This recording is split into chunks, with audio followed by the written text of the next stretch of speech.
Dear listeners, I will read to you from the novel Inside Me, A Woman by the writer and journalist Sandy Hassanein. Introduction. When the sun began to filter through the small room's curtains, Rita had already woken up, not to a quiet sound or a warm kiss from her mother like in the cartoons, but to sharp screams and constant disputes among her family members.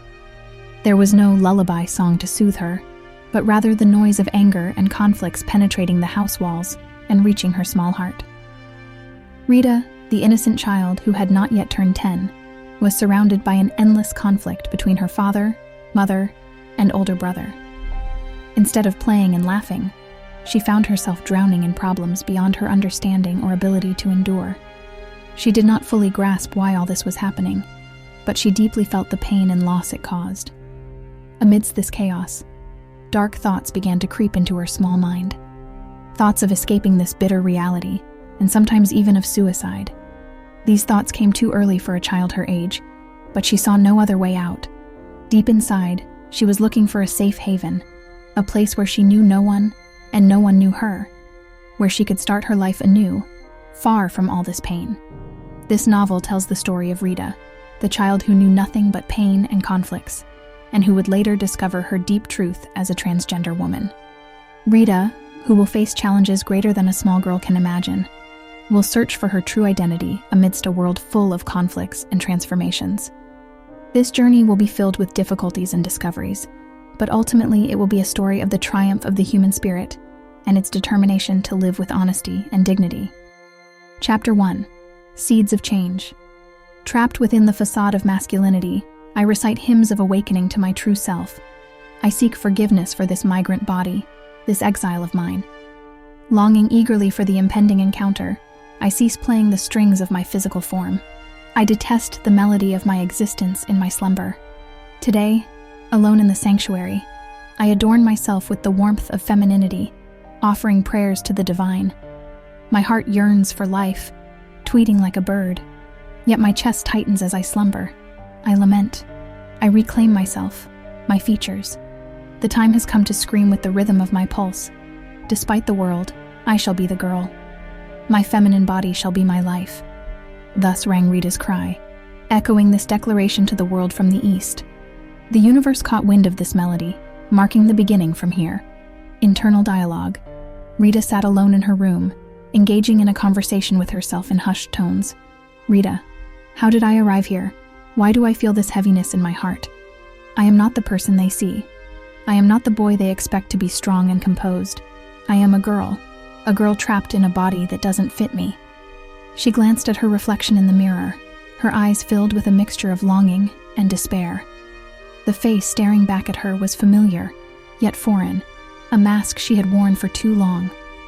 Rita, how many times have I felt like a stranger in my own body? How many times have I wished to wake up and see myself as I feel inside? I am tired of this suffering, of this daily struggle. Why can't I be myself in front of everyone? Why do I have to hide my truth? Her thoughts drifted back to her earliest memories of feeling different. She recalled being a little girl, bewildered by the expectations placed upon her.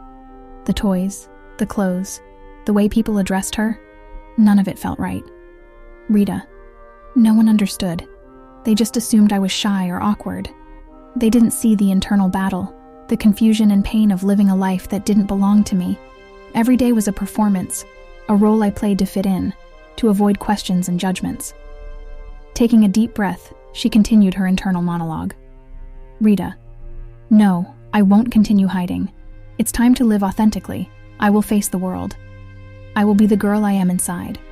Some will accept me, and some will reject me. But I will be myself. This is the only path to freedom and happiness. She moved closer to the window and gazed outside, observing the world around her. People seemed so engrossed in their lives, unaware of the turmoil within her. Rita, the world is vast and full of challenges, but I am strong enough to face them. I will embark on my journey of change. I will live my life as I desire, as I deserve. She recalled the countless nights she had spent crying herself to sleep, wishing for a miracle, hoping that somehow things would change. But the change she longed for wouldn't come from outside. It had to start from within. Rita, These words are not just empty promises. They are a vow to myself. I deserve to live a life where I can be authentic, where I don't have to hide or pretend. I will start by accepting myself, by loving the person I truly am. This journey won't be easy, but it will be mine, and that's what matters. She thought about the challenges ahead, the reactions of her family, the possible rejection from friends, the societal judgment. Rita, yes, it will be difficult. People might not understand. They might judge and criticize. But I have to do this for myself. I have to be true to who I am. I will find my own path, and I will walk it with pride and determination. As she contemplated her next step, she heard a voice from within saying, "You deserve love and acceptance. You deserve to be happy. Do not be afraid, for you are not alone on this journey." These words resonated deeply within her, providing a sense of comfort and hope. She realized that while the road ahead was uncertain, she had the strength and courage to face it. She was ready to embrace her true self and live the life she had always dreamed of. With a renewed sense of purpose, Rita began to plan her next move. She knew it would take time and effort, but she was determined to start her transformation, to become the person she was meant to be. This was the beginning of her journey towards self-discovery and acceptance, a journey that would lead her to a life of authenticity and fulfillment. Chapter 2. Back to the beginning. Richard, a name imbued with significance, was the beacon of hope on a tranquil summer morning in the quaint countryside. It was the third Saturday of July in the year 1993, when the world seemed to pause, allowing the essence of new beginnings to permeate the air. In the rustic confines of an old-fashioned abode, amidst the chirping of birds and the gentle sway of trees, Rita came into existence, heralding a dawn of change. Mr. Michael's household stirred with anticipation as his beloved wife, Mrs. Marina, embarked on the journey of bringing forth their final progeny. The palpable excitement mingled with nerves as they prepared to welcome their newest addition, a child destined to bear the weight of a name chosen with care: Richard. As the sun began its ascent, Mr. Michael hastened to accompany his wife to the nearby hospital, where the promise of new life awaited. Each step resonated with a mixture of apprehension and hope, echoing the profound significance of the impending arrival. Upon reaching the hospital, Mrs. Marina was ushered into the delivery room, enveloped by a cocoon of medical expertise and maternal support. Mr. Michael, torn between eagerness and anxiety, paced the corridors outside, offering silent prayers for the well-being of his cherished wife and the child they awaited. Inside the delivery room, amidst the rhythmic hum of medical instruments and the soothing reassurances of the attending staff, Mrs. Marina embarked on the sacred journey of childbirth. With each contraction, she drew closer to the moment of delivery, guided by the unwavering determination to bring forth new life. In the hushed anticipation that permeated the room, the first cries of the newborn shattered the silence, reverberating with the promise of a future yet unwritten. As the midwife gently placed the infant in Mrs. Marina's arms, a collective sigh of relief echoed through the room, signaling the successful culmination of the birthing process. With tears of joy streaming down his face, Mr. Michael beheld the sight of his newborn son, Richard, cradled in his wife's embrace. In the radiant glow of new parenthood, he glimpsed the boundless potential encapsulated within this tiny, fragile form, destined to leave an indelible mark on their lives. Personal dialogue. Mr. Michael, inwardly. As I hold you in my arms, my dear Richard, I am filled with a profound sense of gratitude and responsibility. You are the culmination of our love, the embodiment of our hopes and dreams for the future. I vow to cherish and protect you, to nurture your spirit and guide your steps as you navigate the journey of life. Though challenges may lie ahead, know that you are never alone, for you are surrounded by love that knows no bounds. Welcome to the world, my son. May your path be illuminated by the light of our unwavering love. After the eventful day at the hospital, the traditional celebrations of the newborn's arrival, known as Aha'ij al-Sobu, echoed through the household with their intricate rituals and melodies.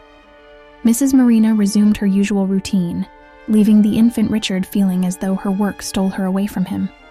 No longer were they alone in their world, the vast expanse now shared with the bustling activity of siblings and the distant presence of a mother consumed by her duties.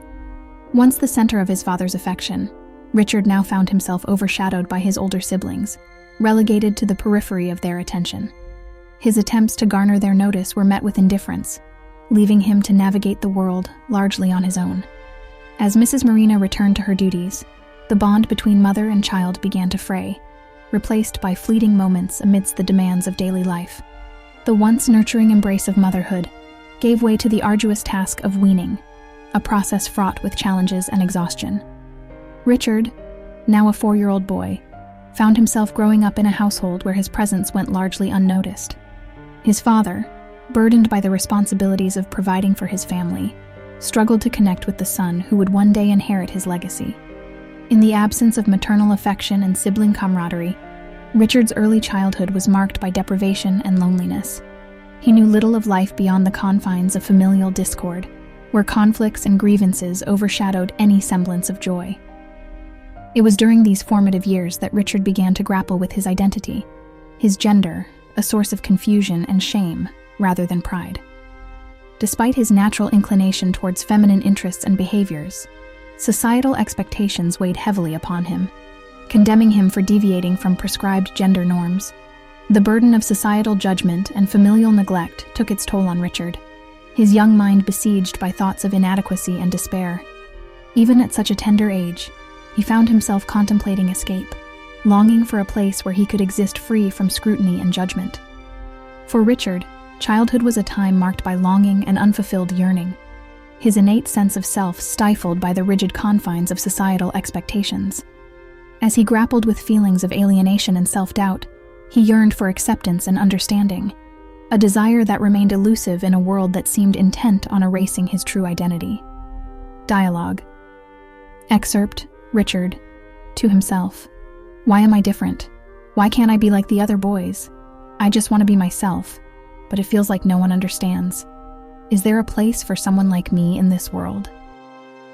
Chapter 3. Childhood Memories. Waves of memories engulf me as I gaze into the small bed in my room, filled with toys and dolls. It seems like time has transported me back to the days of childhood, days filled with innocence and curiosity, yet also fraught with challenges and conflicts that shape our personalities and define our paths in life. In the world of childhood, there was a boy who was different from his peers, a boy named Richard, who carried within him a sense of strangeness and detachment from others. This state of solitude provided him with an opportunity to explore new worlds, but it also placed him in confrontation with challenges lacking support and understanding. Richard was not like the other boys. He did not find joy in typical boyhood activities like rough play or sports. Instead, his interest lay in things that expressed his sensitive and creative side. He enjoyed arranging dolls and setting up scenes for them, preferring to color drawings with a full spectrum of colors, rather than participating in ball games or boxing matches. Despite his earnest attempts to adapt and integrate with his peers, external forces hindered his progress. Bullying and mockery accompanied him everywhere, and despite his earnest efforts to overcome these challenges, he found himself in an increasingly isolated position. The gap between him and his peers widened over time. However, the greatest challenges awaited him within the walls of his home, where his father, Michael, looked upon him with disdain and irritation. For Michael, masculinity was the ultimate measure of worth, and anything deviating from this standard was seen as weakness and a deficiency of character. In a painful conversation filled with tension, Richard stood before his father, his face displaying traces of sadness and despair. Despite his attempts to express his identity and communicate with his father, words of rejection reverberated loudly in the room. "Michael, what is happening to you? Have you lost your mind? This is not you. You are a man, not a woman." Richard, his face reflecting pain and regret, clasped his hands, and in a voice filled with sorrow whispered, "Richard, Father, I did not choose to be as I am. This is who I truly am. Please, just accept me for who I am." His words failed to reach the heart of his stern father, and silence filled the room, echoing with the resounding voice of stern rejection. Thus, Richard's journey towards discovering his identity and facing the challenges of belonging and acceptance remained complex and burdened with pain and despair. And so, amidst internal struggles and external challenges, the story of Richard, the boy of childhood, who was different, continues to unfold as he seeks to define his destiny and search for meaning in a world that rejects all that is different. Chapter 4. Liberation amidst constraint. Within the confines of my childhood home, where the walls seem to echo with the stifling weight of tradition and expectation, I find myself grappling with the suffocating grip of societal norms and familial pressures. Each day feels like a battle against the invisible chains that bind me, constraining my spirit and suffocating my sense of self. My mother, a woman entrenched in the dogma of societal norms, remains blissfully unaware of the complexities of life beyond the narrow scope of her own beliefs. To her, deviation from the prescribed path is not just frowned upon, but condemned outright. Laughter is seen as frivolity, play as wasteful indulgence, and even the simplest interactions with friends are met with disapproval. In her eyes, any hint of deviation from the norm is a stain upon our family's honor, a mark of disgrace that must be swiftly eradicated. "Shame on you," she chides, her words heavy with reproach. "He's older than you should know better." But in her quest to shield us from shame, she fails to realize the suffocation of our souls, the erosion of our individuality beneath the weight of her expectations. And so, I find myself yearning for liberation, for the freedom to explore the depths of my own identity without fear of reproach or condemnation. But amidst the sea of conformity that surrounds me, finding the courage to break free from the chains of expectation feels like an insurmountable challenge. In the dimly lit confines of our modest home, a dialogue unfolds between my mother, Marina, and me, Richard, as we confront the chasm that separates us. Richard: "Mother, why must everything I do be seen as a transgression? Can't you see that I'm just trying to find my place in the world?" Marina: "My dear child, I only want what's best for you. In this world, there are certain rules that must be followed, certain expectations that must be met. I'm only trying to protect you from the consequences of straying from the path." Richard: "But mother, what if the path laid out before me isn't the right one? What if true happiness lies in forging my own destiny, in charting a course that is uniquely mine?" Marina: "You speak of happiness as if it's something to be chased after, something ephemeral and fleeting. But true happiness comes from stability, from security, from knowing your place in the world." Richard: "But mother, I can't find happiness by conforming to someone else's idea of who I should be. I need the freedom to discover myself, to explore the depths of my own identity without fear of judgment or condemnation." Marina: "You're still young, Richard. You'll understand when you're older. For now, you need to trust me and follow my guidance. I only want what's best for you." As the conversation reaches an impasse, I am reminded once again of the vast chasm that separates us, a chasm born of differing perspectives and divergent paths. But despite the challenges that lie ahead, I am determined to continue my journey towards self-discovery, to break free from the constraints that bind me, and to embrace the fullness of my own identity, no matter the cost. Chapter 5. Fractured Bonds. In the labyrinthine corridors of familial ties, where the echoes of shared memories reverberate alongside the shadows of unresolved conflicts, I find myself ensnared in a web of misunderstanding and mistrust. The once unbreakable bonds that tethered me to my siblings now feel strained and fragile, stretched to their limits by the weight of our divergent paths and conflicting identities. It was a whisper carried on the wind, a hushed admonition that pierced through the veil of my innocence and shattered the illusion of familial solidarity. "If they hear you laughing, they'll beat you. If you speak, they'll curse you." The words, uttered by a sibling whose face I can no longer recall with clarity, left an indelible mark on my consciousness, a stark reminder of the ever-present threat of judgment and condemnation that loomed over me like a dark cloud. But what transgression had I committed, my beloved siblings, to merit such fear and mistrust? Was it the sight of me styling my short hair before the small mirror that adorned my modest room? Or perhaps it was the application of black coal to my eyes on the eve of Eid, a gesture of defiance against the rigid gender norms that sought to confine me to a predetermined role? Or could it be that you, my dear siblings, simply failed to grasp the complexities of my inner turmoil, the constant struggle to reconcile the conflicting facets of my identity? As I sit in the dimly lit confines of my sanctuary, a dialogue unfolds between me, Richard, and my siblings, as we confront the gaping chasm that separates us. Richard: "Why do you treat me as if I'm a pariah, unworthy of your love and acceptance? Am I not still your brother, bound to you by blood and shared history? Siblings. You don't understand, Richard. It's not about you being our brother. It's about the shame you bring upon our family with your defiance of societal norms. Richard.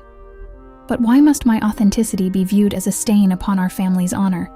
Is it not possible to love and accept me for who I am, rather than who you want me to be? Siblings. It's not that simple, Richard. Our reputation within our community is at stake. We cannot afford to be associated with someone who flouts convention and challenges the status quo.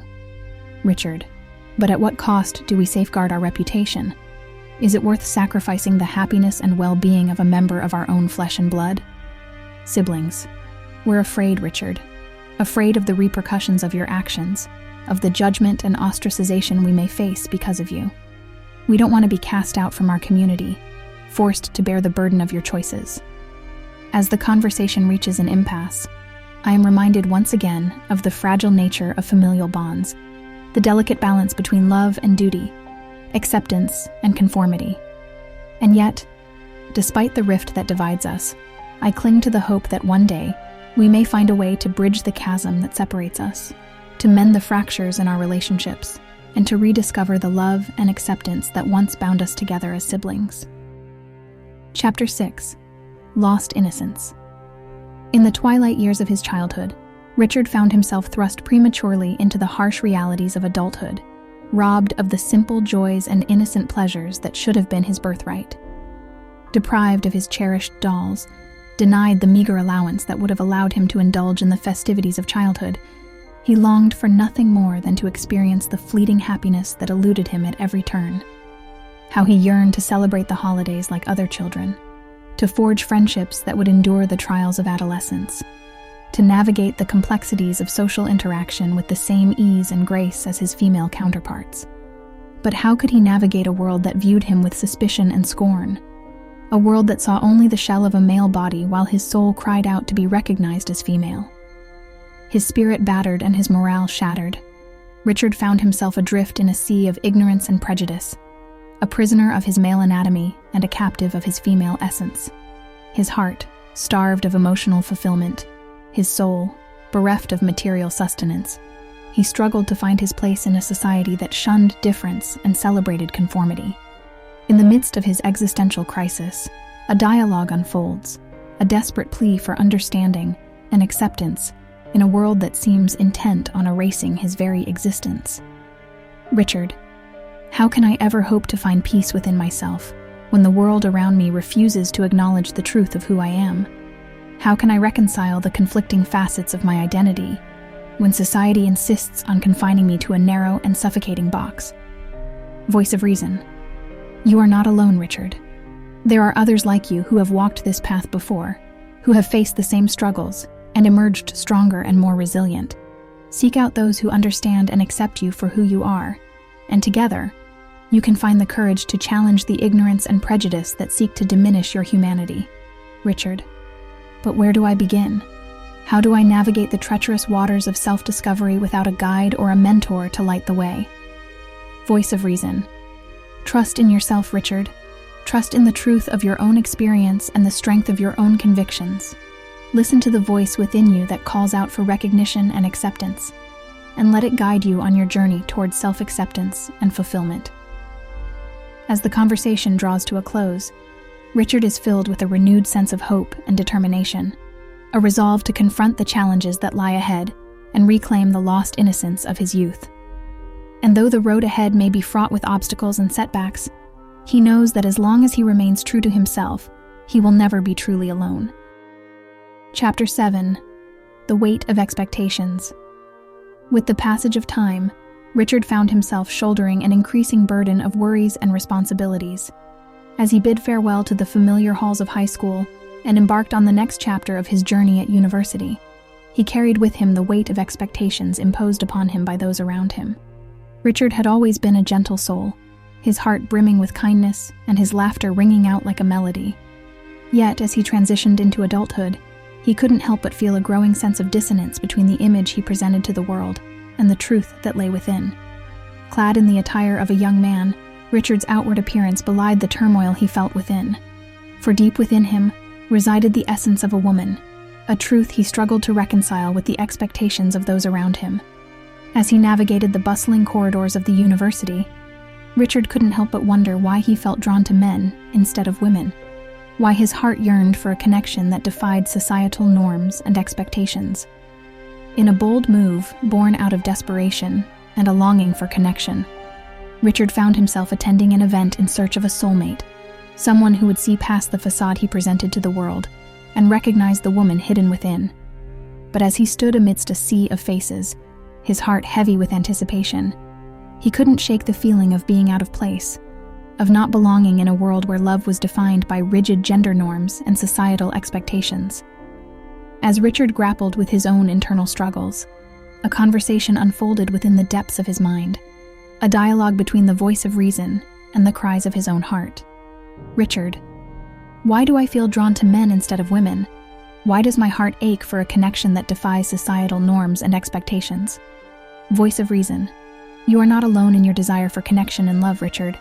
Love knows no boundaries, no constraints. Trust in yourself and follow your heart, for only by embracing your true identity can you find the happiness and fulfillment you seek. Richard, but how can I reconcile my desire for love and acceptance with the fear of rejection and judgment? How can I be true to myself in a world that seems determined to erase my existence? Voice of reason, the journey to self-acceptance is fraught with challenges, but know that you are not defined by the expectations of others. Embrace your truth, and the love you seek will find its way to you, in ways you never imagined possible.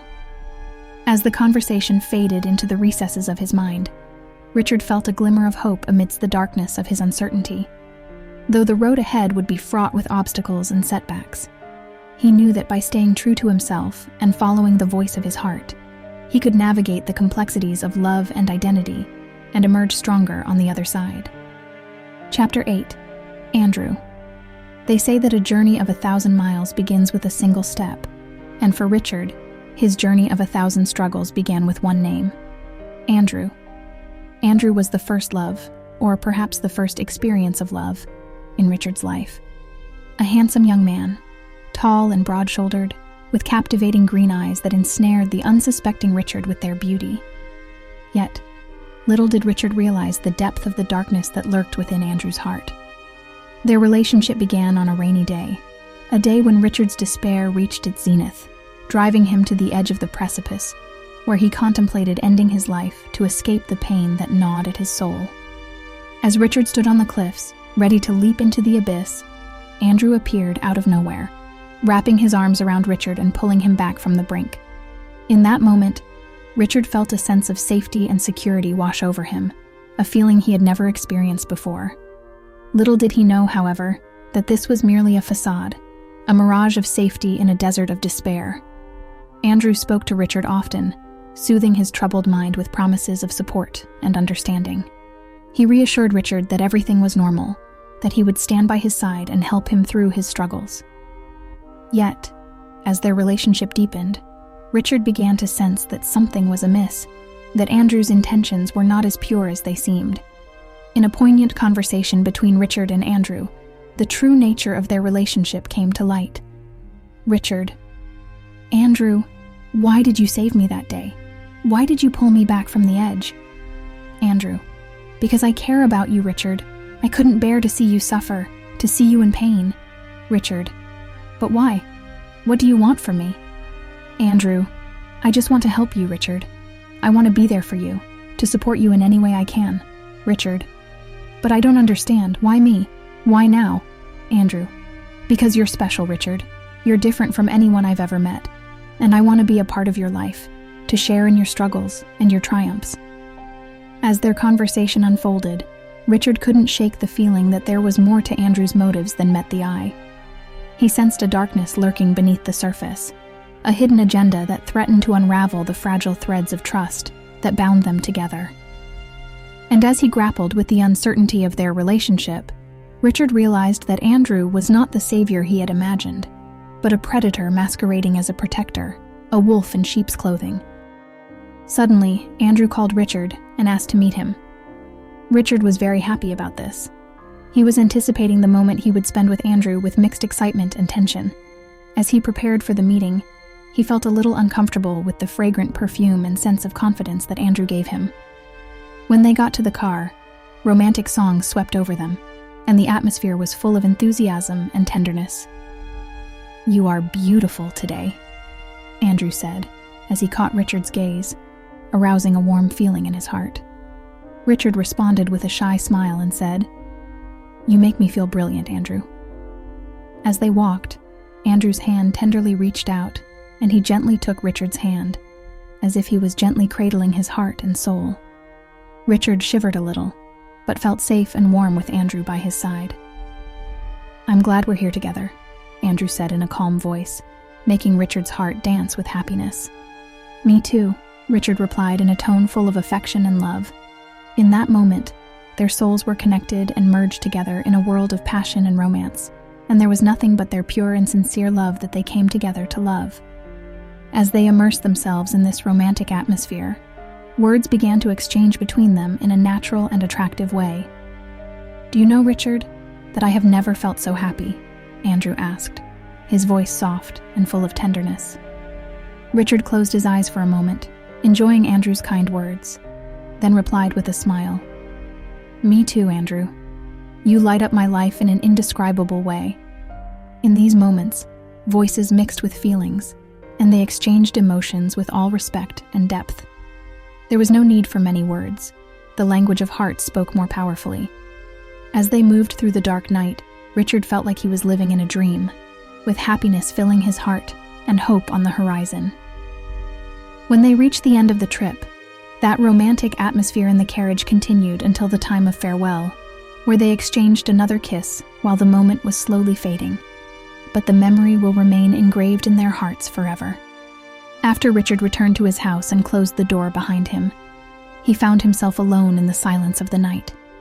Thoughts began to race through his mind, and the more he tried to concentrate, the more confused he became. Was all this real? Richard wondered aloud, pacing unsteadily about his room. Did you really fall in love with him? Those thoughts were quickly replaced by images of moments spent with Andrew. But what about my feelings? He continued to ask, his face turning into a puzzled frown. Maybe I just needed someone to understand me, someone to hear me, and Andrew was there for me, supporting me with love and understanding. He answered himself in a voice full of recognition.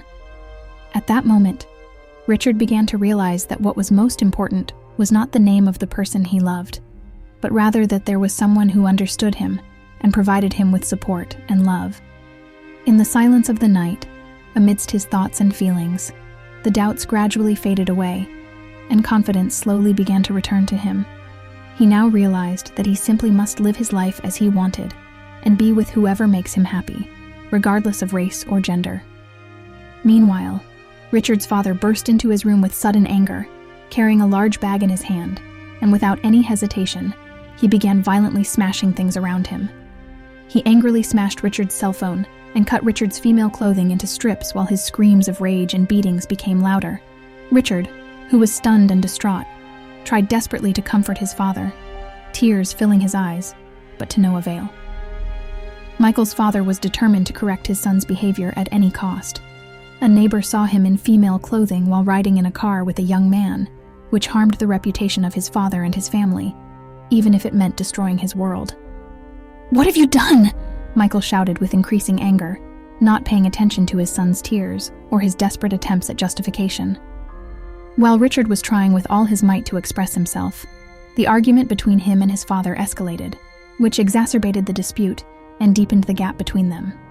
After tears left their traces on his cheeks, Richard looked at his father with a broken look. But Michael remained silent, sticking to his opinion and decisions. "I don't want to see you in those clothes again, and I don't want to see that guy with you ever. Do you understand me?" Michael whispered harshly, a look of exhaustion and worry on his face. As his father's words echoed in his mind, Richard began to feel frustrated and hopeless. But deep in his heart, he never lost hope of finding happiness and true love. Thus, Richard's journey of searching for love and acceptance continued, with a burning desire to find a light of hope in the darkness of difficult days. Chapter 9. Embracing a New Beginning. Finally, Richard found a friend who understood him, someone who had gone through the same journey of transitioning and understood his struggles. Her name was Natalie, and she had undergone gender reassignment surgery to become the woman she truly was. Natalie noticed that Richard seemed to be slowly withering away, his academic achievements declining, and his spirit fading. Concerned, she approached him and asked, "What's wrong?" Richard, still believing that people genuinely cared for each other and kept each other's secrets, confided in Natalie about his shameful past. Natalie, earning his trust, tried her best to stand by him and alleviate his pain. One day, Natalie said to Richard, "Richard, leave this past behind and start anew. They don't deserve your heart. You deserve better than them." After several attempts from Natalie, Richard finally agreed to continue therapy with a psychologist to reassess his situation and find a solution. His ultimate wish was to rid himself of the sorrow that had taken root within him. In their conversation, Richard and Natalie delved into the topic of transitioning, sharing their experiences and offering each other support and understanding. They discussed the challenges they faced, the moments of doubt and fear, but also the hope and happiness that came with living as their true selves. Richard, "Natalie, I've been thinking a lot about my transition lately. Did you ever doubt your decision?" Natalie, "All the time, Richard. It's a big step, and doubts are natural. But in the end, I knew it was the right decision for me. What about you?" Richard, "I've had moments of doubt, especially with everything that's been happening lately.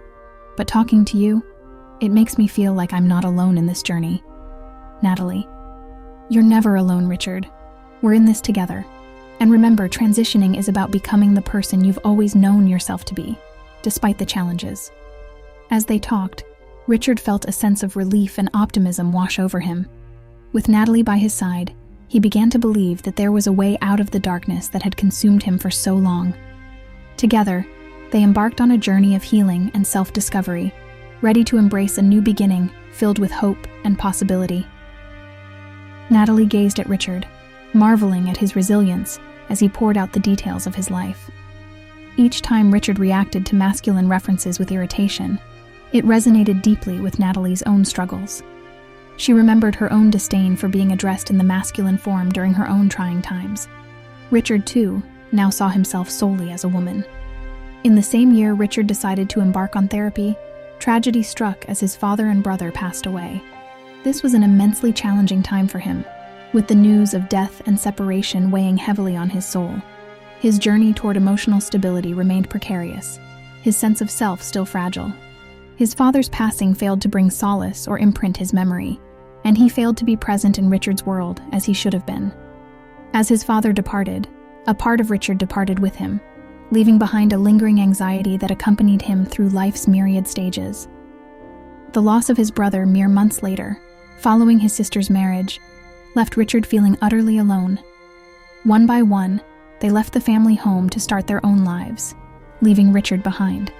With each departure, the house seemed to echo with emptiness, the silence punctuated only by the chilling winds of solitude. Richard's sense of security and companionship shattered with each loss, leaving him adrift in a sea of uncertainty. Now he resides with his mother in a rented house, with only her for company. Richard finds himself besieged by his own mind, trapped in a society that reveres masculinity while disregarding the worth of women. And for a man seeking to shed his masculinity, his femininity becomes his only measure of value. Several weeks later, Natalie took Richard and accompanied him to a psychiatrist to help them understand his condition. The psychiatrist diagnosed Richard with gender identity disorder and explained that treatment options in the Middle East were limited. He emphasized the necessity of seeking treatment abroad, which would require substantial financial resources. As they left the doctor's office, Richard felt a mix of pain and hope. Natalie reassured him, expressing her readiness to stand by his side, support him, and accompany him on his journey to becoming his true self. She promised to be there for him until he embraced his femininity and became the woman he felt inside. Richard was overwhelmed by Natalie's kindness and her unusual innocence. Dialogue with the doctor. "Richard, I understand this might be overwhelming for you, but it's essential to address your gender identity disorder." Richard, nervously, "Is there no treatment available here? Must I go abroad?" Doctor, "Unfortunately, the resources for such treatments are limited in this region, To fully address your condition, seeking treatment abroad might be necessary. Richard sighs. I see. How much will it cost? Doctor. The cost can be substantial, but the benefits of finding peace with your identity are invaluable. Conversation with Natalie. Richard, we'll figure this out together.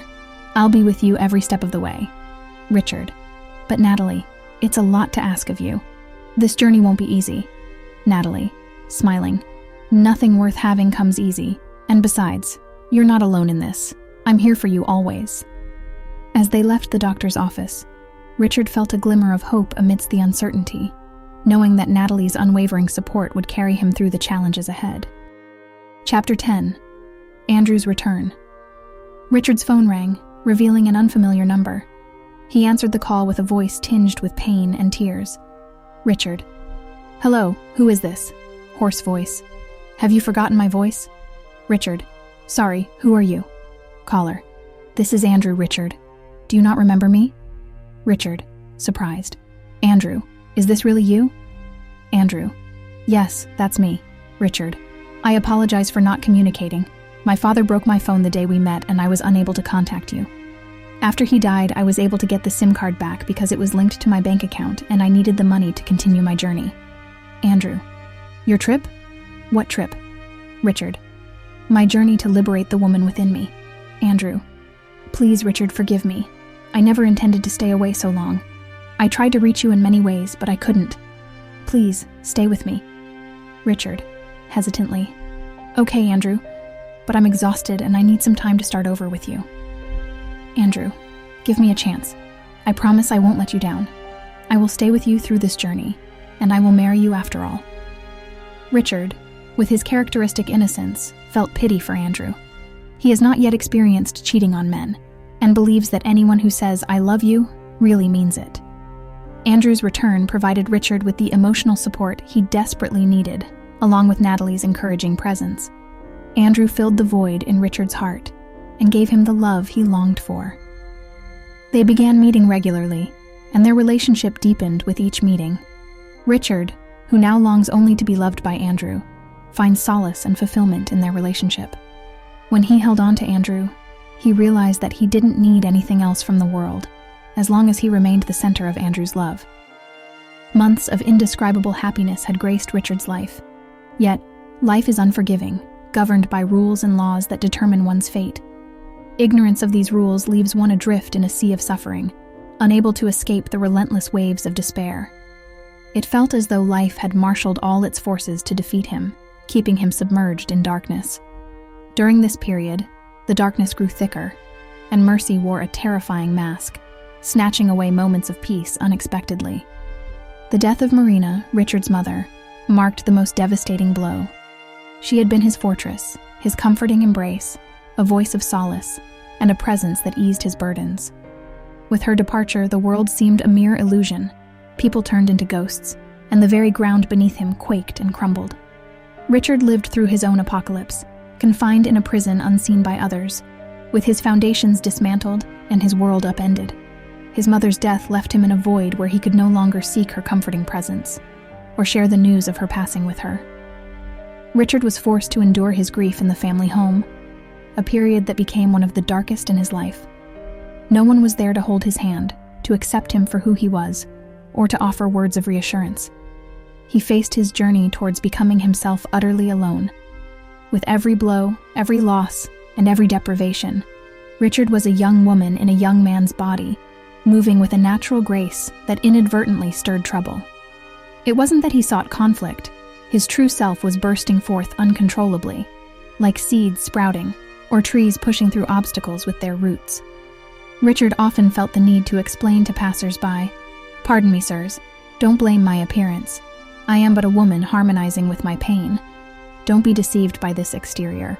Beneath it lies a woman who has endured orphanhood and scorn, a captive yearning for freedom." Richard, speaking to his reflection, "Mother, you were my safe haven. Without you, the world is nothing but shadows and echoes. How am I supposed to go on?" Natalie, holding Richard's hands. "Richard, you must remember that your mother's strength lives within you. She would want you to keep fighting, to find your true self." Richard, "But it's so hard, Natalie. Everyone's gone. There's no one to understand, no one to support me. Natalie, I understand, Richard. I'm here for you. You are not alone. We'll find a way together. Let's honor your mother by living the life she'd want for you. Richard, sometimes I just want to scream at the world, to tell everyone that I am more than this shell they see. I want to be free, Natalie. Natalie, you will be, Richard. It's a tough road, but every step you take is a step closer to your freedom. Let's keep moving forward, for your mother and for yourself. In those conversations, Richard found a glimmer of hope amidst his despair. Natalie's unwavering support became a beacon in his dark times, and although the journey was fraught with challenges, he resolved to continue, driven by the love and memory of his mother and the promise of a future where he could truly be himself. Weeks passed, and Richard found solace in reading a book on brain sex. He wanted to understand himself better, to find clarity amid the confusion. As he delved into the text, he discovered some profound insights. The consensus around the world was that those with gender identity disorder should undergo gradual and phased treatment. Upon confirming this diagnosis, the patient begins hormone therapy under psychiatric supervision for 3 years. This therapy aims to align the body with the mind. After completing this phase, surgery is performed to transform the sexual organs to match the brain's gender identity. For instance, if the body is male but the brain is female, the individual receives female hormones to transform the body into a female, achieving complete natural alignment. Following this, the male sexual organs are removed, and a new vagina is surgically created. However, an insurmountable problem remains: the inability to create a uterus for the transformed female, meaning she cannot conceive. Conversely, if the transition is to a male identity according to the brain, the sexual organs are transformed into male ones, and male organs are created. But the individual will lack testicles. Creating testicles, like creating a uterus, is impossible, and thus the transformed male also cannot conceive. This highlights a significant limitation in treating this condition, where the patient can only achieve bodily congruence with their brain, leading to a deep reconciliation between their instincts and desires on one side and their new physical nature on the other. This results in a psychologically intact person, free from internal conflict, but the end of their genetic line due to the inability to reproduce. Andrew, noticing Richard deep in thought. "What are you reading, Richard?" Richard, closing the book slowly. "It's a book about brain sex and gender identity disorder. I wanted to understand more about myself and what the future might hold." Andrew, "And what did you find?" Richard, "It explains the transition process. Hormones, surgery. It all makes sense, but there's a limit.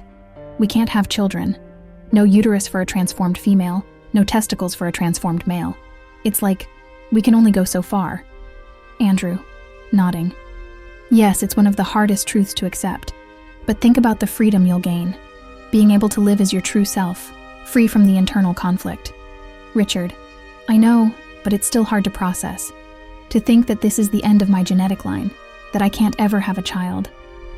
Andrew, placing a hand on Richard's shoulder. "I understand. It's a tough reality. But remember, family isn't just about biology. It's about love and connection. You'll find your way, Richard, and I'll be here with you every step of the way." Richard, sighing. "Thank you, Andrew. I'm glad you're here. I need to keep moving forward, even if the path is difficult." Andrew, "And you will. We both will.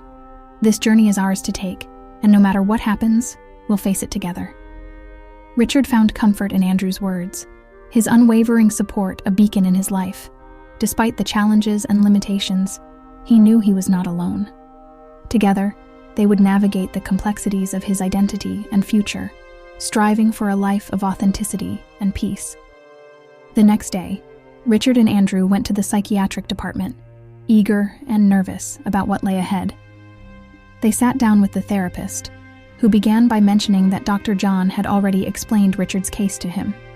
Now, the therapist would conduct some psychological tests to get a better understanding of Richard and help him find himself. After thorough examination and therapy, the therapist found that Richard did not suffer from any mental illness that would prevent him from accepting himself. He was free from schizophrenia, personality disorder, psychosis, or any other psychological illness. What Richard was experiencing was medically termed as gender identity disorder. Dialogue with the therapist. Richard, Andrew, it's good to see you both here today.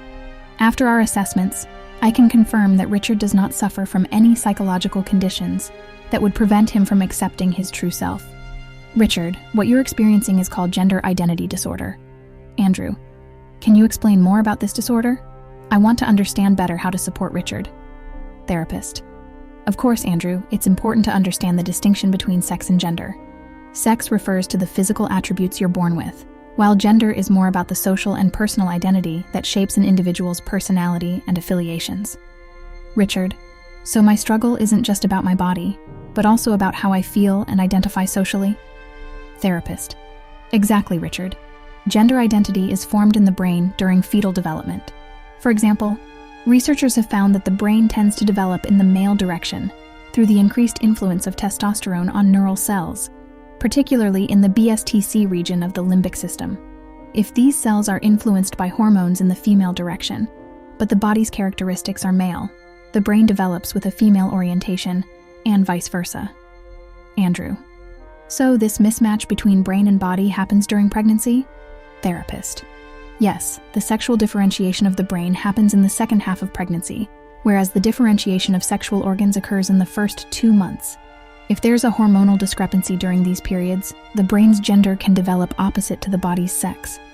Richard. So what does this mean for me? Therapist. It means that your brain's gender identity doesn't match your physical sex. This causes a constant struggle, as your brain perceives a conflict with your body's physical attributes. Understanding this can help us explain the need for gender transition to align your physical appearance with your true identity. Andrew. Thank you for explaining this. It makes more sense now. How can we proceed from here? Therapist. The next step is to start hormone therapy under medical supervision to begin aligning Richard's body with his brain's identity. This will be followed by surgical procedures, if Richard chooses, to complete the transition.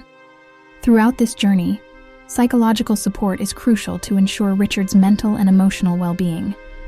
Richard, I'm ready to start this journey. Knowing that this is a recognized condition and that I'm not alone helps a lot. Andrew, and I'll be with you every step of the way, Richard. You're not alone in this. Richard felt a wave of relief and hope wash over him. With Andrew by his side and a clear path ahead, he felt ready to take the steps necessary to align his body with his true identity. The journey ahead was still long and fraught with challenges, but with understanding and support, Richard felt more prepared than ever to embrace his true self.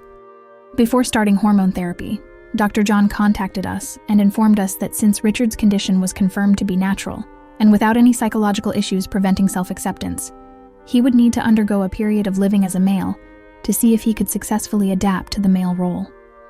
Richard embarked on this challenging and arduous journey, trying to immerse himself in the male role. However, he faced many harassments and problems due to his voice, body, and gentle manner of speaking and interacting, which were filled with love, kindness, and softness. Dialogue with Dr. John. Richard, before we begin hormone therapy, it's important that you spend some time living as a male. This period will help us determine if you can successfully integrate and live in this role. Richard, I'll do my best, doctor. I just want to find peace within myself. The struggle. A whole year passed, filled with strenuous efforts to adapt to his body's natural state. Richard's mind was exhausted, and his body was weary. Despite all attempts, he couldn't imprison his feminine feelings. Every time he tried to suppress them, they rebelled and emerged, expressing dissatisfaction and breaking all boundaries. Richard's feminine essence was like a force of nature, refusing to be subdued. It was not like a genie waiting to be freed from a bottle, but a powerful entity demanding recognition and dominance. His feminine identity embodied the struggles and resilience of women through the ages, determined to manifest itself despite all obstacles. Richard's mind failed to adapt to the male role. He consulted the therapist, who concluded that the only option left was to let the feminine side within Richard take charge. The therapist suggested that Richard should allow the woman inside him to come forth and live outside the confines of his body, to see if she could adapt and feel at peace. Therapist. Richard, let your feminine side express itself. Live and interact in society as a woman. Wear female clothing and allow yourself to be who you truly are. Let's see if you can find peace and acceptance in this role. Richard followed the therapist's advice and began to live as a woman, adopting the name Raimonda. Under the therapist's observation, Raimonda started to thrive. She succeeded greatly in this role, showing that her true identity was indeed female. The transformation. The therapist documented Raimonda's successful adaptation, noting that she was far more effective and content living as a woman. The best and only solution for Richard's condition was to undergo physical transformation to align his body with his true identity. For the first time, Richard lived without resistance or internal conflict. He handed over control to Raimonda, allowing her to steer the ship of their life. He trusted her to handle life's challenges as long as she was comfortable. Richard and Raimonda were one, finally united in peace and harmony. Dialogue with the therapist. Richard, or should I say Raimonda, you have done exceptionally well living as a woman. Your true identity has emerged, and it's clear that this is who you were meant to be. Raimonda. Thank you, doctor.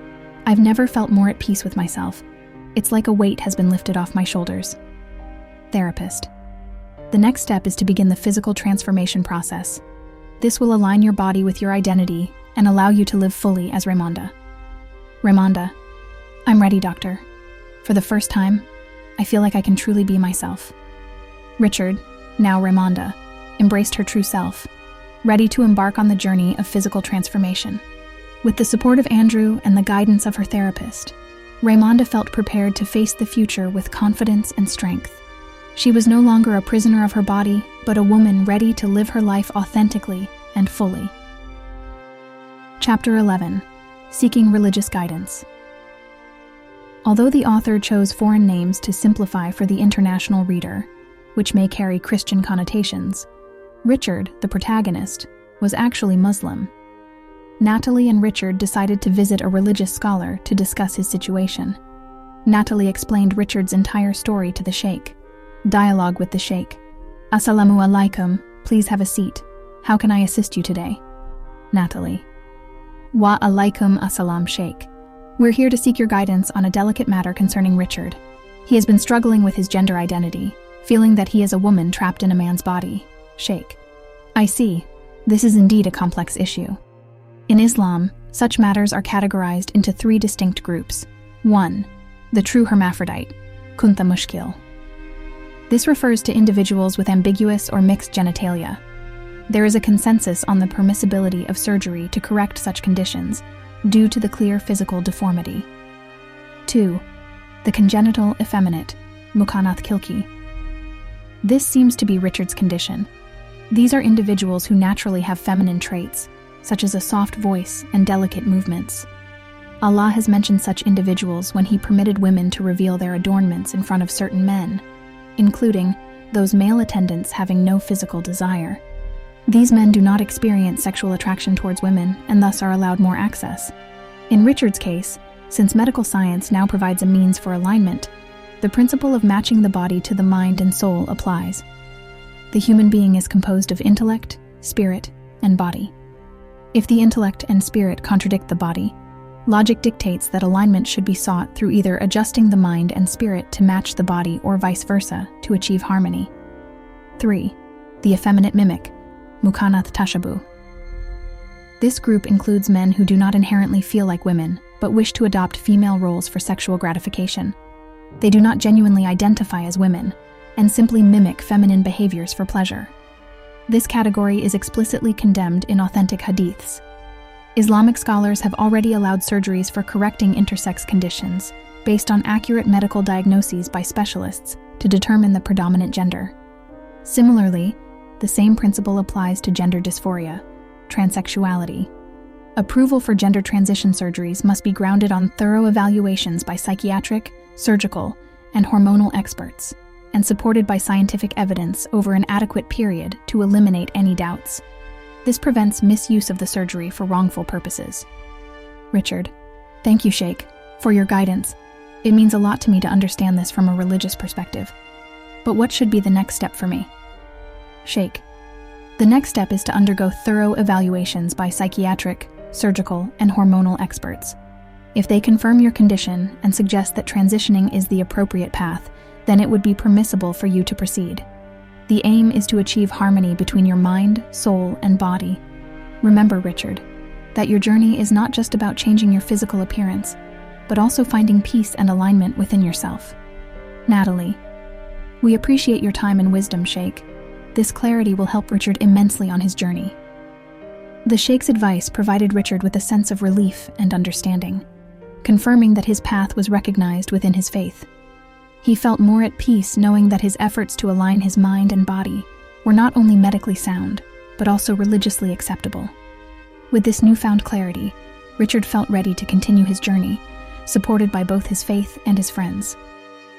After receiving the Sheikh's approval, Richard started hormone therapy under the supervision of an endocrinologist. As the hormones began to take effect, Richard's psychological state improved significantly.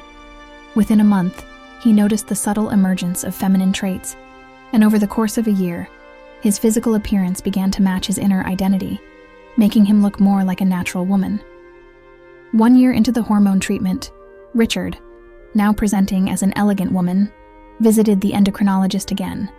The doctor provided a report confirming that Richard was ready for gender reassignment surgery. She referred Richard to the medical syndicate's Gender Correction Committee with all necessary reports and assessments for final approval. The committee, comprising various specialists, included the deputy of the medical syndicate, an andrologist, a gynecologist, 2 psychiatrists, an endocrinologist, a representative from the Egyptian fatwa house, since Richard was Muslim.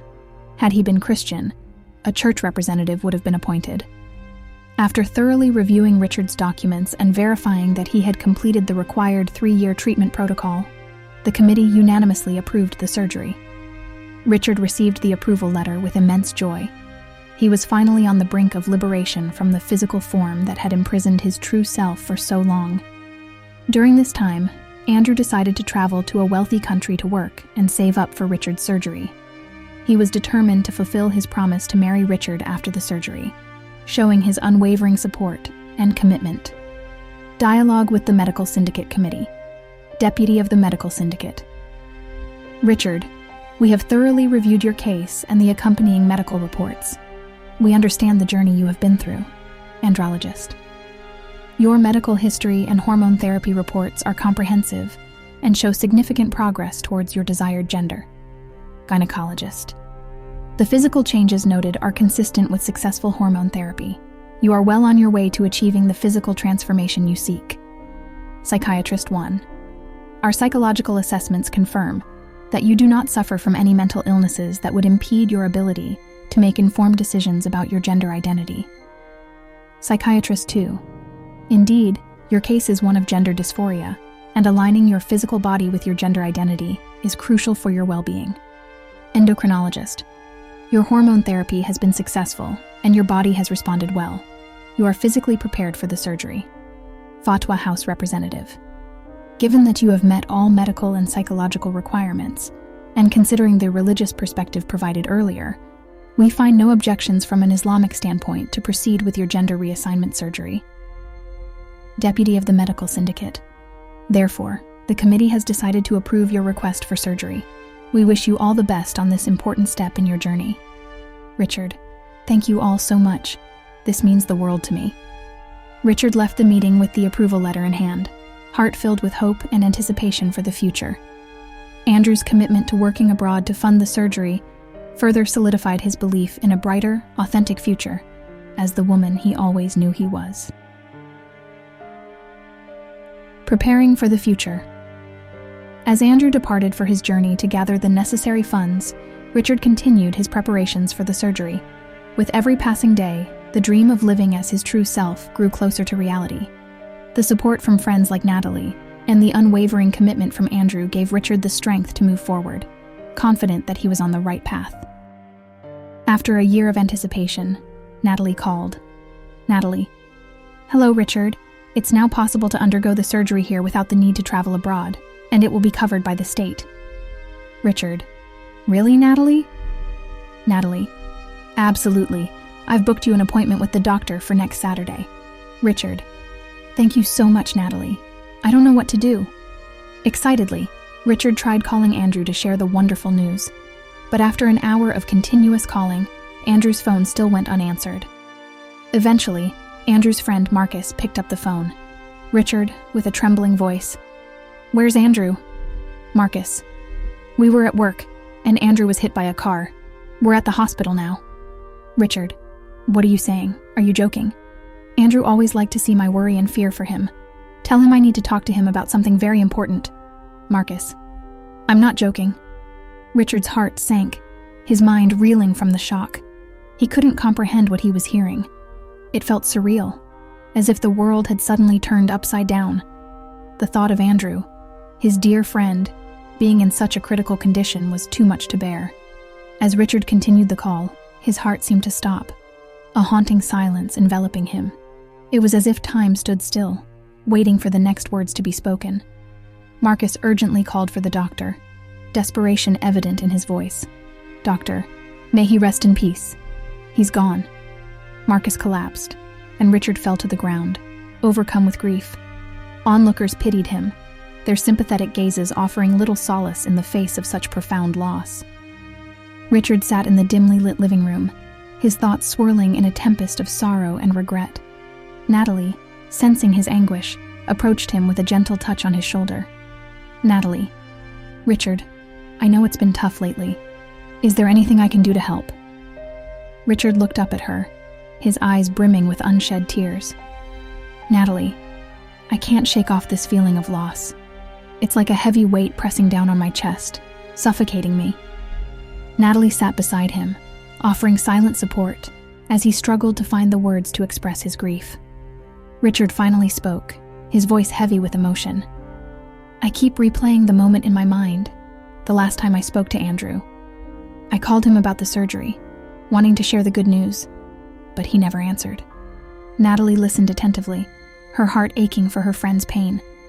"He was always there for me, Natalie. Through thick and thin, he stood by my side. And now he's gone, taken away so suddenly." Richard's voice faltered, unable to contain the flood of emotions washing over him. Natalie reached out, enfolding Richard in a comforting embrace. "I know, Richard. Losing Andrew was a devastating blow. But remember, he wouldn't want you to dwell in sadness. He'd want you to live your life to the fullest, to honor his memory." Richard nodded, feeling a glimmer of hope amidst the darkness of his grief. "You're right, Natalie. Andrew wouldn't want me to lose myself in sorrow. I'll try to find solace in his memory, to cherish the moments we shared together." As they sat together in quiet companionship, Richard found a measure of peace in Natalie's presence, grateful for her unwavering support during his darkest hours. Natalie's words lingered in the air, her determination palpable as she stood before Richard, unwavering in her resolve. "Natalie, Richard, I understand your pain, but we can't let it consume us. Andrew would have wanted us to move forward, to embrace life despite the challenges." Richard's eyes welled up with tears, his heart heavy with grief and uncertainty. "But Natalie, how can I even consider such a thing? My world feels empty without Andrew by my side. I can't imagine going through with any surgery, let alone facing life without him or with another man." Natalie placed a gentle hand on Richard's shoulder, her voice filled with compassion. "I know it's difficult, Richard, but we owe it to ourselves to explore all options. Let's go to the doctor today and see what they have to say.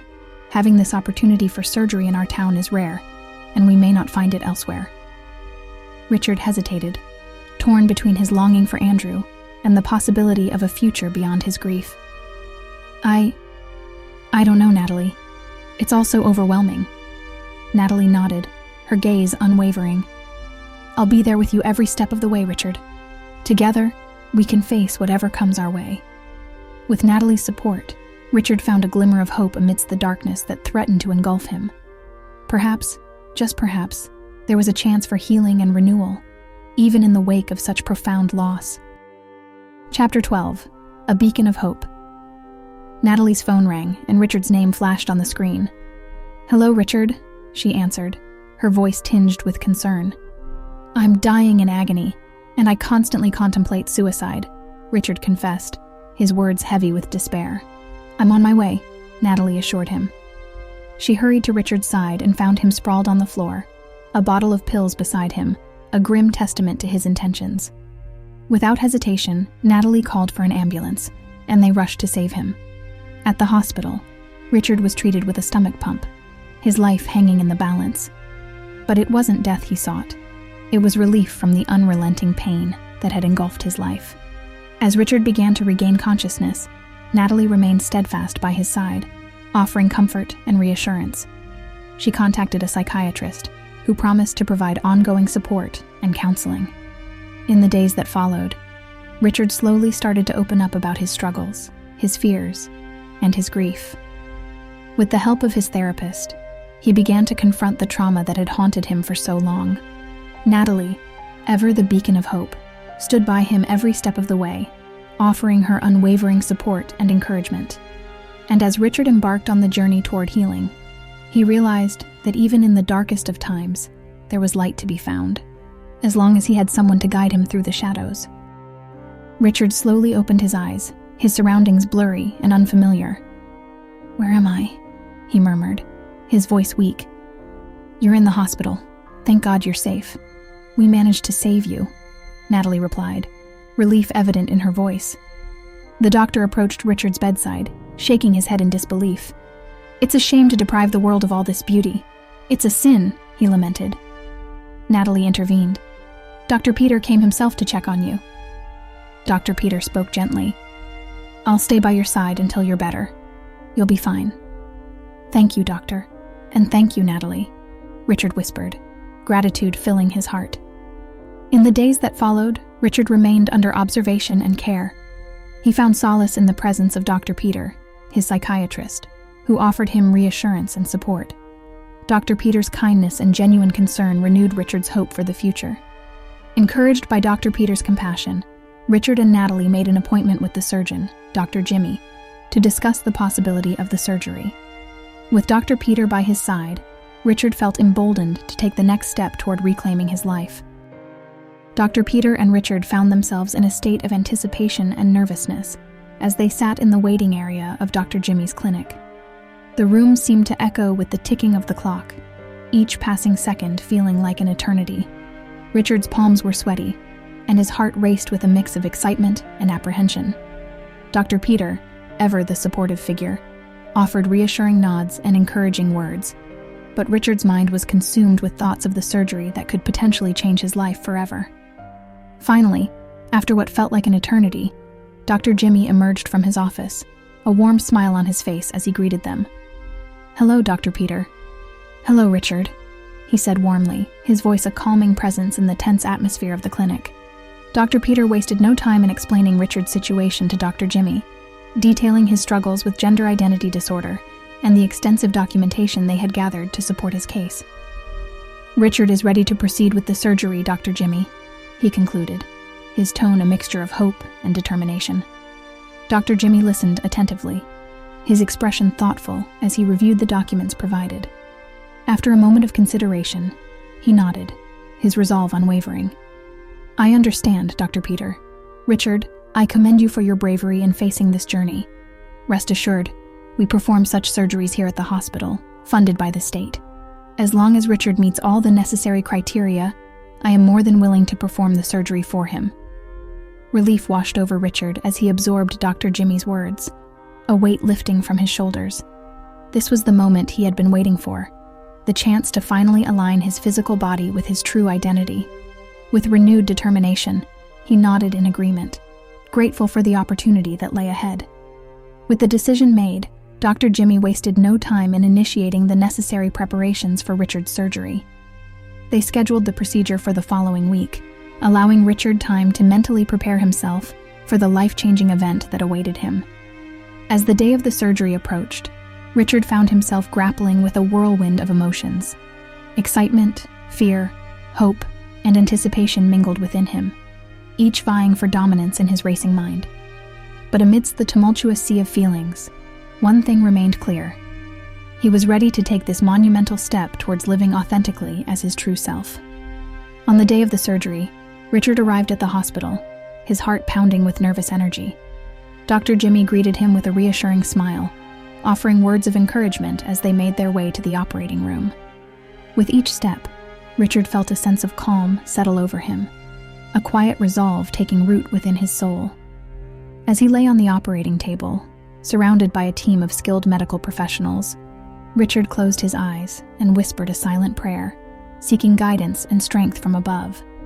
In that moment, he felt a profound sense of peace wash over him, a certainty that he was embarking on the path he was always meant to tread. With a final nod to Dr. Jimmy, Richard surrendered himself to the hands of fate, ready to embrace whatever the future held in store for him. And as the anesthesia took hold and darkness enveloped him, he felt a surge of hope and anticipation, knowing that on the other side of this surgery awaited a new beginning, a chance to finally live as the person he was always meant to be. Following the intricate gender transition surgery, and amidst the tender care provided by Natalie and the unwavering support of Dr. Peter, Raymond embarked on the arduous yet hopeful journey of recovery. Natalie, always by Raymond's side, hurried to offer her heartfelt congratulations upon learning of the successful surgery. "Raymond, my dear, congratulations. May blessings shower upon you. Your dedication and strength have brought you to this moment," Natalie exclaimed, enveloping Raymond in a warm embrace. "I simply did what I had to, Natalie, but I'm grateful for your presence and support throughout," Raymond replied, her voice filled with gratitude.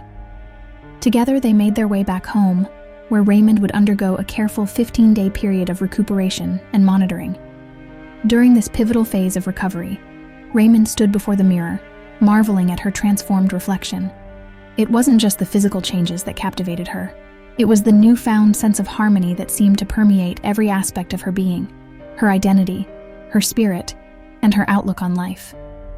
With each passing day, Raymond found herself increasingly at peace with herself, embracing her true self with a sense of profound contentment and acceptance.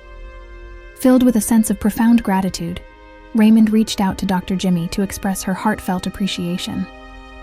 "Dr. Jimmy, I can't thank you enough for guiding me through this transformative journey and for performing the gender transition surgery with such skill and care," Raymond expressed sincerely. Dr. Jimmy, ever compassionate, responded, "Raymond, it was my privilege to assist you on this transformative path. Your courage and resilience are truly inspiring." 3 months post-surgery marked a new chapter in Raymond's life as she set out to pursue employment opportunities. With newfound confidence and a deep sense of self-assurance, she was determined to carve out a fulfilling career path for herself. It wasn't long before Raymond secured a position at a prestigious company, where her talents and dedication quickly made her a valuable asset to the team. Raymond's journey was a testament to the power of resilience, self-discovery, and unwavering determination. Through her remarkable transformation, she emerged not only as her true self, but also as a beacon of hope and inspiration for others facing similar challenges. Her story served as a reminder that with courage and perseverance, one can overcome obstacles and embrace their authentic identity, leading to a life of fulfillment and authenticity. A journey of love and acceptance. 6 months into her employment at the company, Raymond, now fully embracing her femininity and elegance, caught the eye of Matthew, the son of the company's owner. Matthew was a strikingly handsome young man with captivating brown eyes, reminiscent of a gazelle's, and he found himself mesmerized by Raymond's beauty. As time passed, their relationship blossomed into love and affection, nurtured by constant communication, care, and romantic encounters. One day, caught up in the whirlwind of their love, Matthew unexpectedly proposed to Raymond, expressing his desire to marry her. However, Raymond hesitated, grappling with the weight of her secret. How could she reveal to Matthew that she was transgender? After much contemplation, driven by her values of honesty and loyalty, Raymond decided to confide in him. Summoning her courage, Raymond approached Matthew, expressing her desire to share something important about her life. Curious, Matthew urged her to speak her mind. With a deep breath, Raymond revealed her truth. She was not born a woman, but had transitioned into one. Matthew's initial shock quickly gave way to understanding and acceptance. In a tender moment, Matthew reassured Raymond that her past did not define their future together. All that mattered to him was her presence in his life. As they discussed the possibility of having children, Raymond expressed her inability to conceive. However, Matthew's response was filled with unwavering love and devotion. To him, their love was enough, and if they ever desired to expand their family, adoption was a beautiful option they could explore together. Their conversation concluded with a renewed sense of intimacy and trust, solidifying their commitment to each other. With Matthew by her side, Raymond felt a profound sense of acceptance and belonging, reaffirming that love transcends boundaries and embraces all forms of beauty and diversity. After 6 months of working together, Raymond had fully embraced her femininity, her transition complete, and her official documents updated to reflect her true identity. She moved through the world with newfound confidence and grace, navigating the complexities of her feminine existence. Meanwhile, Matthew grappled with the decision to disclose his love for Raymond to his father. Despite his initial trepidation, he mustered the courage to express his feelings, hoping for his father's understanding and acceptance. To his surprise, his father's response was one of genuine joy and support, recognizing Raymond as a remarkable individual, deserving of love and admiration. However, his father's joy soon turned to concern when the topic of children arose.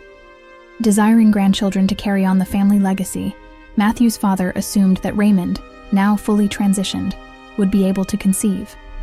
It was only when Matthew clarified that Raymond couldn't bear children that his father's demeanor shifted. The news of Raymond's infertility struck a chord with his father, who viewed it as a hindrance to the family's future. Despite Matthew's assurances of his love for Raymond and his willingness to accept her as she was, his father couldn't shake his disappointment. In his eyes, the inability to conceive children was a significant flaw that overshadowed all other qualities. His dreams of biological grandchildren seemed shattered, and in his frustration he lashed out, forbidding Matthew from marrying Raymond. Feeling torn between his love for Raymond and his loyalty to his father, Matthew struggled to reconcile the conflicting demands of his heart and his familial obligations. The weight of his father's expectations bore down on him heavily, leaving him in a state of turmoil and uncertainty. The next day, as Matthew arrived at work, he noticed Raymond's absence. Concerned, he inquired about her whereabouts, only to discover that his father had taken matters into his own hands. Raymond had been fired, a deliberate act by his father to sever their relationship and eliminate any possibility of a union. Shocked and devastated by his father's ruthless actions, Matthew found himself at a crossroads. He wanted to apologize to Raymond, to express his love and commitment to her. But his father's threats loomed large, casting a shadow over his every decision. As he grappled with the fallout of his father's interference, Matthew's resolve was tested. He knew that standing up to his father meant risking everything: his inheritance, his family's approval, and even his relationship with Raymond. Yet, he couldn't ignore the undeniable pull of his heart, urging him to fight for love in the face of adversity. Matthew's father, a shrewd businessman with an iron grip on his son's life, had orchestrated a deal that would alter Raymond's fate. Through his position as Matthew's legal proxy, he wielded unchecked authority over his son's affairs, including matters of the heart. The deal involved a marriage proposal between Matthew and the daughter of a business associate, Tala. Raymond's heart sank as she learned of this arrangement. She had hoped that her love for Matthew would withstand any obstacle, but now she faced an impossible choice: to confront the man she loved, or to silently endure the pain of losing him. The day of Matthew and Tala's wedding arrived, marked by extravagant festivities and lavish decorations. Raymond stood at a distance, hidden from view, watching as Matthew, clad in a suit befitting a groom, exchanged vows with Tala. Tears streamed down her cheeks, a silent testament to the agony gnawing at her soul. Suddenly, her phone rang, jolting her from her reverie. It was Matthew. "Raymond, I can't do this. I love you," he confessed, his voice trembling with emotion. Raymond's heart skipped a beat, torn between joy and despair. "Matthew, you have to let me go. Your father's wishes cannot be ignored," she replied, her voice choked with tears. Their conversation was brief but poignant, each word laden with unspoken longing and heartache. As the call ended, Raymond's resolve hardened. She knew what she had to do, even if it meant sacrificing her own happiness for Matthew's sake. With a heavy heart, Raymond made her decision.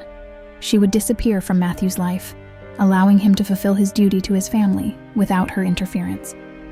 It was a painful choice, but she could not bear to be the source of conflict between Matthew and his father.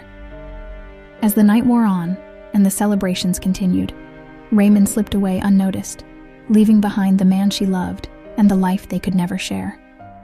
Alone in the darkness, She wept for the love she had lost and the future that would never be. Several months passed by before Dr. Peter made a crucial call to check on Raymond's condition and deliver significant news. A renowned doctor from England arrived to conduct a groundbreaking experiment in organ transplantation between transgender individuals, specifically from female to male and vice versa. Given Raymond's previous procedure, there was an opportunity for compatibility with a transgender donor willing to relinquish their uterus and ovaries. Raymond eagerly met with the foreign doctor, filled with anticipation and apprehension. The doctor, with a calm yet confident voice, explained the success rate of the procedure and its history of application in England, ranging from reproductive organ transplantation to correcting congenital abnormalities. With direct communication and meticulous examination, the medical team confirmed tissue compatibility between Raymond and the potential donor. The agreement was swiftly reached, and the surgical procedure was scheduled before the English doctor's departure. On the appointed day, Raymond entered the operating room, her heart racing with a mix of excitement and nervousness. The surgery commenced, led by Dr. Makarios, a skilled surgeon, alongside another doctor named Nader. As the procedure unfolded, Raymond's fate hung in the balance, the outcome of which could redefine her existence. 3 months later, the newly transplanted organs had successfully integrated with Raymond's body. She had regained her reproductive system, paving the way for her to experience motherhood and live a complete female life once again. Dr. Nader, impressed by Raymond's resilience and captivated by her beauty, couldn't help but feel drawn to her. His care and attention to detail during her recovery hinted at a burgeoning connection, sparking hope for a brighter future filled with endless possibilities. Chapter 13. Embracing New Beginnings. A daring invitation. Dr. Nader's voice crackled through the phone, breaking the monotony of Raymond's day. His request for an off-site meeting piqued her curiosity. Outside the hospital, away from it all, he insisted. Raymond hesitated momentarily, but eventually, she agreed. They set the rendezvous for a rainy day, adding a poetic touch to their clandestine meeting. A rainy encounter. Raymond arrived at the park, the raindrops creating a symphony on her umbrella. Dr. Nader stood beneath a cherry blossom tree, his silhouette softened by the mist. As they settled on a damp bench, Dr. Nader poured out his heart, confessing his profound affection for Raymond. His words danced in the rain-soaked air, painting a picture of a future together, one filled with shared dreams and whispered promises. A reluctant acceptance days turned into nights, and Dr. Nader's declarations of love persisted. Raymond found herself drawn to his unwavering devotion. After much deliberation, she acquiesced to his proposal, her heart swayed by his sincerity. Their decision to marry was met with both excitement and trepidation as they embarked on a journey into the unknown, guided by love's unwavering compass. The joy of new life. In the blissful haze of their marital union, Raymond and Dr. Nader dared to dream of expanding their family. Despite the odds stacked against them, Raymond underwent a groundbreaking procedure, her hopes tethered to the promise of new life. Months passed, each one laden with anticipation and apprehension. Then, like a miracle born from the rain-soaked earth, Raymond gave birth to twins, a son and a daughter. Their cries echoed through the hospital corridors, a testament to the resilience of love and the triumph of the human spirit. A chance encounter, a painful reminder. As Raymond walked the familiar streets, the weight of her newfound happiness settled upon her shoulders. Yet, fate had other plans in store. Matt's unexpected appearance shattered the fragile peace she had fought so hard to attain. His words, tinged with longing and regret, reopened old wounds, reminding Raymond of the losses she had endured. The necklace around his neck, a silent witness to their shared past, served as a bittersweet reminder of what could have been. A life reimagined. Despite the ghosts of the past, Raymond remained steadfast in her commitment to Dr. Nader and their children. Together, they built a life filled with laughter, love, and boundless possibilities. Marion followed in her father's footsteps, while Mario carved his own path in the world of journalism. As they stood on the precipice of the future, Raymond marveled at the resilience of the human heart, the capacity to love, to forgive, and to embrace the beauty of second chances.